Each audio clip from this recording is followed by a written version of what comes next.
Bonjour, je reviens ici sur un exercice qui a été posé dans le live de la Criqui Chris le 17 octobre dernier et qui avait été résolu avec une petite technique qui consiste à écrire 1 sur k comme une intégrale de x puissance n, x puissance k.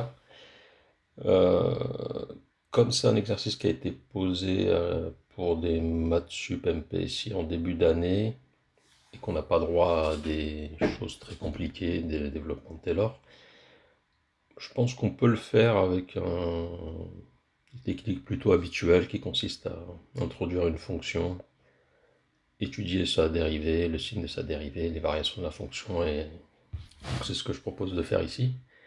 Donc moi j'introduis la fonction g définie par g de x égale donc la somme moins le logarithme.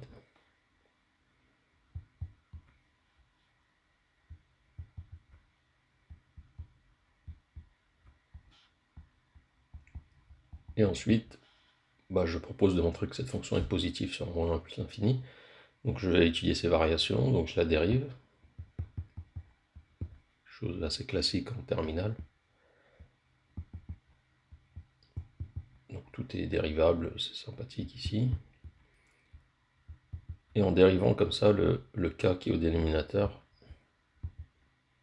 il s'en va. Voilà. Ce que je peux faire ensuite, pour me simplifier un peu l'expression, je vais multiplier tout par 1 plus x.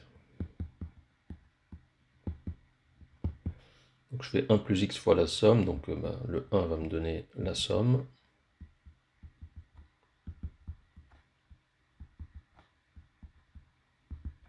Ensuite, je développe le x dans la somme, donc ça me donne encore une deuxième somme.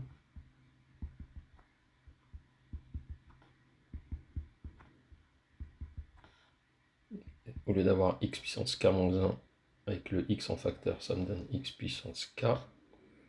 Et il me reste 1 tout seul. Ensuite, le 1 qui est au bout, il se simplifie avec le premier terme k égale 1 de la première somme, parce que x puissance k-1, donc le premier terme, ça va faire, donc le moins 1 puissance k plus 1, ça va faire moins 1 au carré. Et donc je vais avoir 1 moins 1, 0. Et donc en fait ma somme, je peux la démarrer à 2.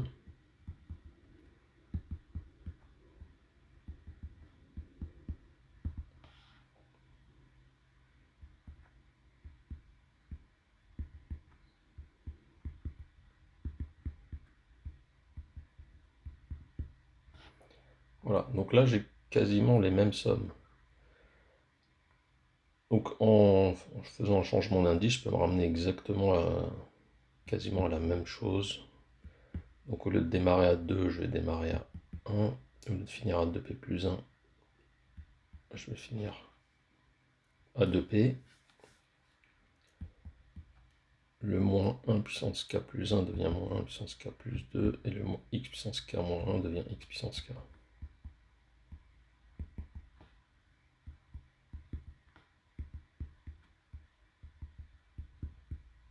Donc là, j'ai quasiment les mêmes sommes. En fait, je suis dans le cas d'une somme télescopique, parce que ici, le moins 1 puissance k plus 2, c'est presque moins 1 puissance k plus 1, c'est juste qu'il y a un moins devant.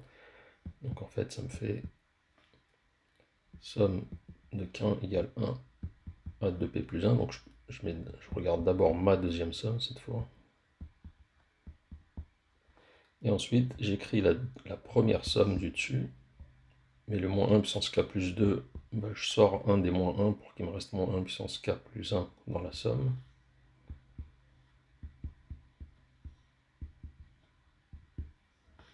Et donc là, on voit bien qu'on a exactement les mêmes sommes cette fois, sauf qu'il y en a une qui va jusqu'à 2p plus 1.